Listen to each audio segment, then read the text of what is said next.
Europeans in the 19th century took their land and destroyed or stole their cattle. They were only allowed back onto their original lands to work for the whites, and their children die in the Bantustans for lack of milk.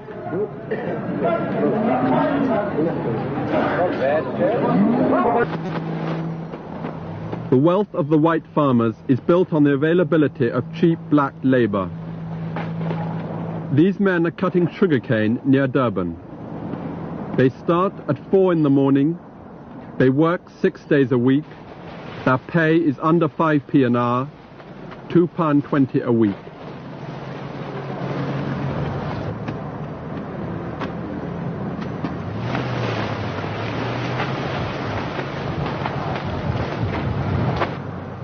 If you're born black, you start working young. This boy is 12.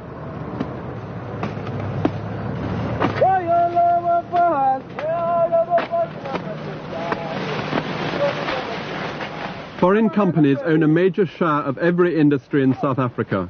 Agriculture is no exception. This estate is owned by the British firm Tate & Lyle. Another British company, the Slater Walker Group, also has substantial interests in the sugar industry.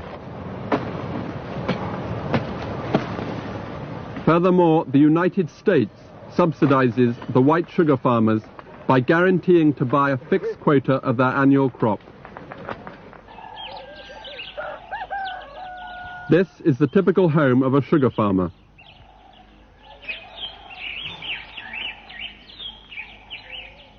And these are the quarters of his laborers.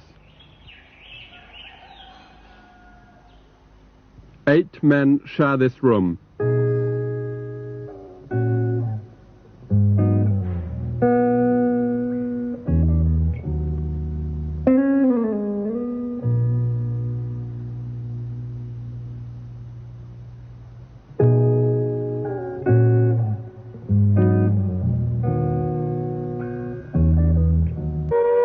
The discovery of gold transformed South Africa from an agricultural country into an advanced industrialized state.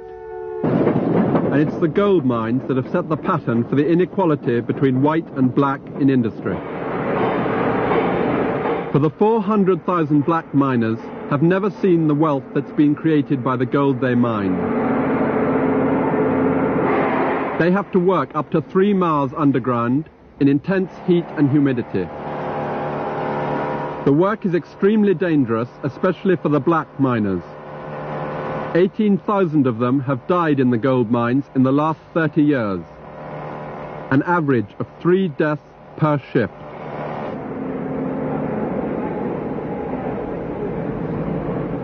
By law, miners aren't allowed to work more than 48 hours a week, but the black miners spend 60 hours every week underground.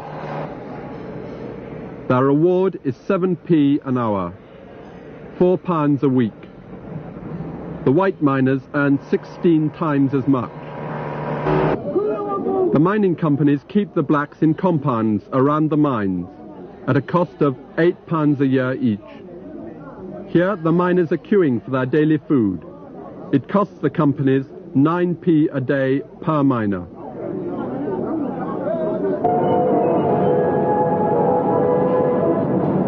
Meanwhile, white South Africa gets richer and richer.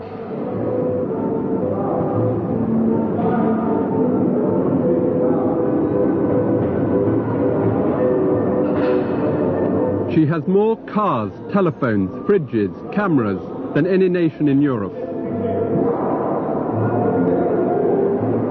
In fact, she has more of every household goods except vacuum cleaners, because of the availability of cheap servants. For the coloureds, the Cape Flats, a barren piece of wilderness of sand and high winds, 20 miles outside Cape Town. It's been set aside for coloured occupation.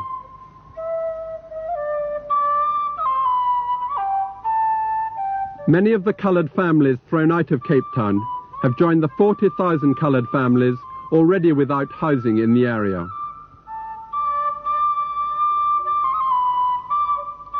For them, the desolation of a shanty town.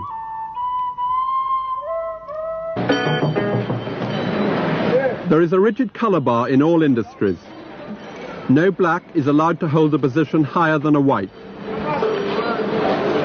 But the system of job reservation goes further and reserves all so-called skilled work for whites.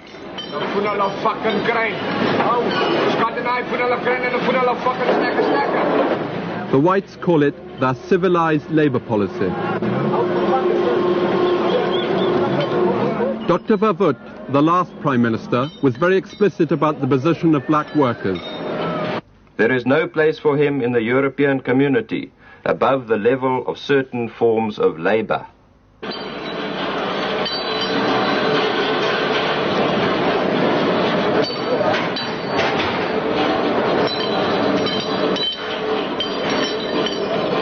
The rigid colour bar is the basis for the inequality in the wages paid to black and white. The average income for a white family of 5 is £60 a week. For a black family of 5, it's £4.50 a week. And the gap has widened over the last 10 years.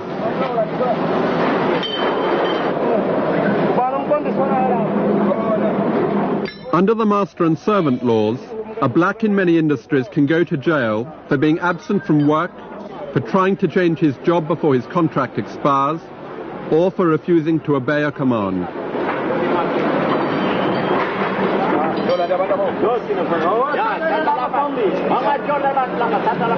Furthermore, black trade unions aren't recognized, and nearly all strikes are illegal. In fact, black workers have no protection under the law. As Dr. Kernhoff said while Minister for Bantu Affairs, African males from the homelands have no rights whatsoever in South Africa. They are only in South Africa to sell their labour. The cheap labour system depends upon the government control of the movement of the blacks. This is exercised through the pass laws. All blacks over the age of 16 must carry a pass book stating the one area where he or she is permitted to live and the type of work he or she is permitted to do.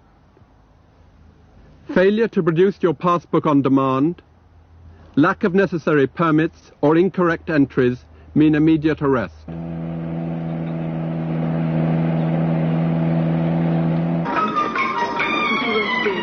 In the towns, theatres, cinemas, hotels and restaurants are for whites only.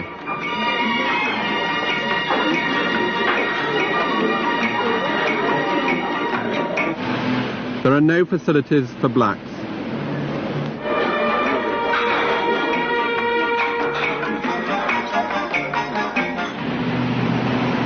At lunchtime, the takeaway counter and the pavement are the blacks' only choice.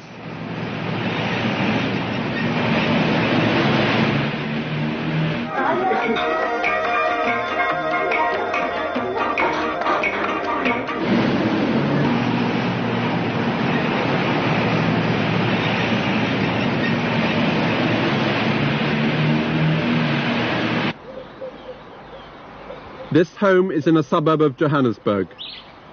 3 servants work and live here. They earn £2.40 a week. They're on call 24 hours of the day, 6 days a week. Their families are forbidden to stay with them here, for this is a white area. The servants' rooms are in the backyard and by law have to be separated from the house. Mrs. Gertrude Mbata has been a servant since the age of 15. Her husband lives 30 miles away in Soweto. She sees him once a week on her day off. She works so that they can pay for their 4 children to go to school. Since her children are forbidden to stay with her here, she's sent them 300 miles away to a relative in the Bantustans. She's lucky if she can see them once a year. Mrs. Ayanti Nkosi looks after Melissa. She's one daughter of her own. Her only son died from malnutrition.